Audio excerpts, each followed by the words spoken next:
Assalamualaikum warahmatullahi wabarakatuh. Halo Pak Rama dan kami dari kelompok 7 akan menjelaskan studi manajemen isu dan resiko dari PT Burak Airlines Indonesia. Next.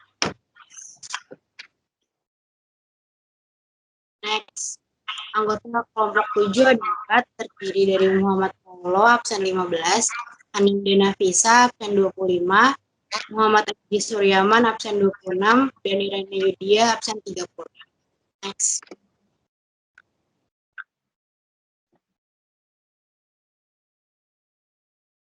Pertama, kita masuk di bagian penelitian ini berjudul manajemen isu PT Burak Airlines.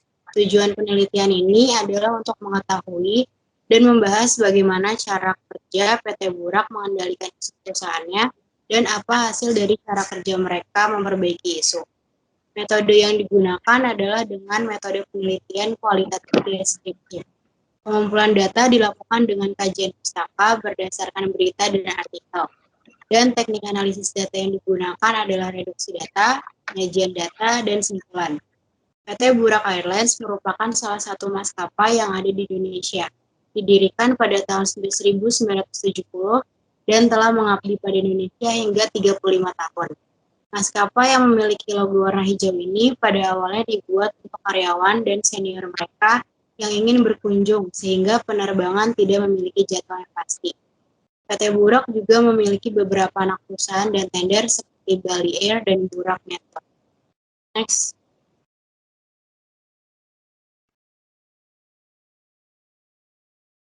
Kemudian ada bab 1 pendahuluan. Next. Latar belakang. Burak Airlines memiliki cerita tersendiri jika dilihat dari faktor usianya. Berbisnis selama 35 tahun, Burak akhirnya harus mengakhiri karirnya di industri penerbangan.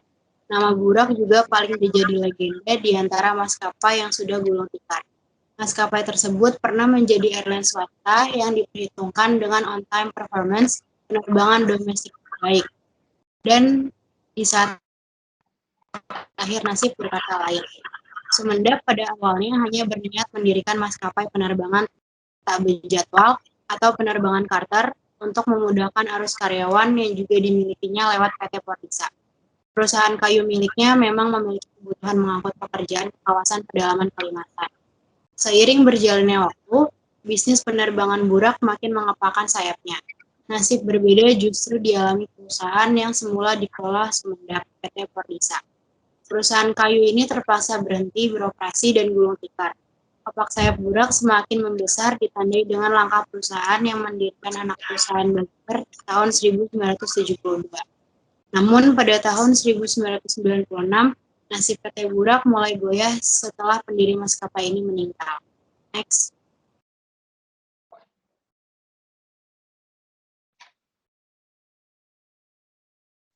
Untuk kronologis, isu pertama adalah pendiri wafat, Burak ikut tenggelam. Isu ini terjadi pada 6 Juni 1995 sesuai dengan tanggal pendiri PT Burak meninggal. Dilansir dari berita Liputan 6, ketika pendiri maskapai Burak wafat, perusahaan juga sedang dalam permasalahan internal. Kemudian, isu yang kedua, pemilik Burak melakukan restrukturisasi seiring perkembangan zaman pada tahun 1996. Setelah perusahaan Burak dipindah tangankan ke adik pendiri perusahaannya, yaitu Dennis Mendap, dia melakukan perbaikan aturan di dalam perusahaan agar tetap bisa berjalan beriringan dengan zaman yang berkembang. Yang ketiga, Burak harus berhadapan dengan persoalan yang jauh lebih besar. Ketika krisis moneter 1998. Restrukturisasi setengah berguna untuk permasalahan maskapai Burak. Namun mereka harus berada di permasalahan lain. Pengadilan Negeri Jakarta Pusat menetapkan Burak Indonesia pada waktu 25 Juli tahun 2005. Karena tidak mampu menghadapi isu dan permasalahan internal dan eksternal, semua stakeholders ada kenyataan yang pahit. Berikutnya, maskapai Burak dikabarkan tunggak pajak pada September 2005. Tunggak pajak merupakan salah satu faktor yang membuat perusahaan harus gulung tikar. Kemudian 7 bulan tidak digaji karyawan Burak untuk direksi. Sama halnya dengan maskapai Burak Pajak, September 2005 dikabarkan perusahaan tidak menggaji karyawannya bahkan sebelum dinyatakan pilot. Next. Kemudian kita masuk ke bab 2 penjelasan. Akan dibacakan oleh teman saya, Haninda. Selanjutnya ada permasalahan. Krisis keuangan yang melanda Asia dan berdampak pada Indonesia ini terbukti telah menghempaskan sejumlah maskapai penerbangan. Namun, Burak tak menyerah begitu saja. Berbagai strategi disusun untuk tetap mempertahankan keberlangsungan Burak. Efisiensi pun terpaksa ditempuh dengan mengurangi pesawat dan pilot atau kopilot. Dalam kondisi ini, Burak ibarat kapal karam yang menunggu waktu untuk tenggelam. Tekanan yang makin kuat membuat pesawat Burak lama-kelamaan makin menyusut. Kejayaan sebagai maskapai yang memiliki puluhan pesawat berakhir tragis jelang tutupnya Burak. Jelang akhir hayatnya, Burak menyisakan sebuah pesawat Boeing B737 1200. Akhirnya, 25 Juli 2005, pesawat hijau Tosca yang selama ini menghiasi langit Nusantara tak tampak lagi. Burak yang beroperasi sekitar 35 tahun harus memberikan tempat pada beberapa pendatang baru. Next. Hasil penelitian atau isu. Isu pertama, pemilik Burak melakukan restrukturisasi besar pada perusahaan demi bersaing dengan perkembangan zaman. Argumennya, yang pertama ada Dani Sumeneb melakukan perancangan kembali kebijakan-kebijakan yang ada untuk tetap memaksimalkan eksistensi maskapai. Itu untuk apa yang terjadinya. Yang kedua ada setelah pendiri maskapai yaitu Jerry Albert Sumeneb meninggal pada tahun 1955 dan digantikan oleh Dani Sumeneb. Untuk kapannya. Yang ketiga ada dilakukan restrukturisasi agar maskapai Burak mampu bersaing dengan maskapai lain seiring berkembangnya zaman dan teknologi. Dan upaya itu perlahan mencapai tujuan. Itu untuk mengapa. Next ada isu keduanya, yaitu Burak harus berhadapan dengan persoalan yang jauh lebih besar. Argumennya, pertama ada ketika krisis finansial Asia tahun 1997, maskapai Burak juga merasakan dampaknya dengan mengurangi pesawatnya. Untuk kapannya? Yang kedua ada krisis moneter di Indonesia sangat merugikan semua pihak, salah satunya maskapai Burak. Karena krisis yang dirasakan masyarakat jadinya perjalanan maskapai juga tidak berjalan dengan lancar. Itu untuk siapanya. Lalu ada kelancaran upaya yang dilakukan hasil Dani Sumeneb hanya dirasakan sebentar saja karena saat itu tiba-tiba terjadi krisis di Indonesia. Itu apa? Selanjutnya akan dibacakan oleh teman saya Paulo.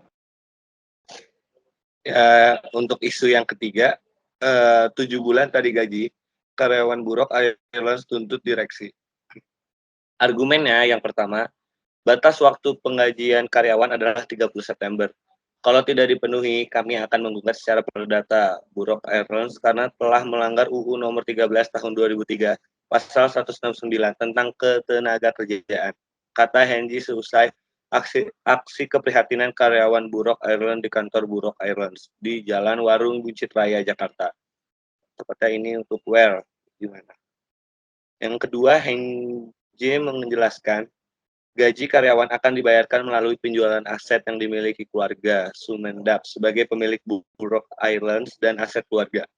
Namun hingga hari ini aset keluarga berupa tanah belum juga laku terjual. Itu ada WEN. Selain Henry Wakil Ketua FKKBO, Agah Cucu, juga berniat akan melaporkan kasus ini secara resmi kepada Dirjen Perhubungan Udara Departemen Perhubungan agar turut menyelesaikan masalah ini. Hasil penelitian isu yang keempat, pendiri wafat, Burak ikut tenggelam. Argumen yang pertama, tanggal 6 Juni 1995 menjadi awan kelam bagi seluruh personil Burak. Argumen yang kedua, seiring waktu, upaya pembenahan organisasi mampu menyelamatkan Burak dari ketatnya persaingan bisnis penerbangan. Namun, rasa nyaman ini hanya bertahan sementara. Burak harus berhadapan dengan persoalan yang jauh lebih besar. krisis moneter 1998. Bermodalkan tekad besar untuk mempertahankan eksistensi Buruk, Dhani membuat perombakan besar perusahaan demi bersaing dengan perkembangan zaman. Dan banyaknya loyalis dari Buruk membuat keputusan drastis tersebut tak berjalan lancar sepenuhnya. Ini buat argumen yang ketiga. Selanjutnya ada isu yang kelima. Pengadilan Negeri Jakarta Pusat memelitkan Buruk Airlines Indonesia. Argumen yang pertama, hakim menyatakan Buruk memiliki utang yang telah jatuh tempo sebesar 560.320.000 kepada Grid Communication. Maskapai penerbangan ini juga berutang kepada PT Tricipta Gemar Fortuna sebesar 98,4 juta. Catatan saja, permohonan pelit yang diajukan Grid Communication ini juga mengikut sertakan 8 kreditur lainnya, termasuk Tricipta Gemar Fortuna. Argumen yang kedua, utang Buruk pada Grid Communication muncul saat maskapai penerbangan ini menggunakan jasa perusahaan agen perikanan ini untuk berpromosi. Grid Communication telah mempromosikan Buruk lewat media massa dan banner. Untuk argumen yang terakhir, Buruk tak kunjung melunasi sisa hutang itu, meski Grid Communication sudah melayangkan somasi. Alhasil, Grid Communication mengajukan permohonan pelit pada Januari 2009 lalu. Cara ini lebih mudah karena prosesnya lebih cepat, kata Marlon E. Tobing, pengacara Grid Communication. Berikutnya akan dilanjutkan oleh teman saya, Aji. Selanjutnya ada strategi. Setelah wafatnya pendiri perusahaan yaitu Jerry Sumendap, adiknya yaitu Dhani Sumendap menggantikannya sebagai pemilik sekaligus orang tertinggi di perusahaan. Pada awal jabatannya, ia memilih untuk melakukan restrukturisasi kebijakan dan aturan agar tetap bisa bersaing di zaman yang sudah maju. Restrukturisasi ini merupakan suatu strategi yang dilakukan perusahaan secara besar-besaran dan pada awal proses perubahannya memberikan dampak yang memuaskan bagi perusahaan dan mampu menghadapi beberapa isu atau permasalahan yang ada. Selanjutnya ada evaluasi. Dalam implementasi strategi ini memang tidak berjalan dengan mulus. Restrukturisasi pada awal prosesnya mampu membantu perusahaan untuk pulih kembali dan tetap dikenal masyarakat. Namun, seiring berjalannya waktu, ada permasalahan yang tidak terduga oleh perusahaan, yaitu krisis moneter pada tahun 1998. Peristiwa ini banyak merugikan tiap warga Asia, khususnya Indonesia, dan PT Buruk adalah salah satunya. Setelah melewati banyaknya lika-liku, krisis moneter menjadi liku terakhir yang dialami maskapai ini. Next, yaitu selanjutnya yang terakhir ada kesimpulan. Isu akan selalu berdampingan dengan dinamika perusahaan. Semakin tinggi atau semakin sukses perusahaan, maka isu yang datang juga semakin beragam. Setiap perusahaan dan individu seharusnya sudah menyiapkan semua yang dibutuhkan dalam menghadapi isu, agar dampaknya bisa diminimalisirkan. Dalam kasus PT Buruk Airlines Indonesia ini, perusahaan kurang sigap dalam menghadapi isu sehingga terjadilah krisis dalam perusahaan, karena tidak ada pengendalian yang sempurna untuk isunya. Dan akibatnya itu, perusahaan harus gulung tikar atau bangkrut. Terima kasih.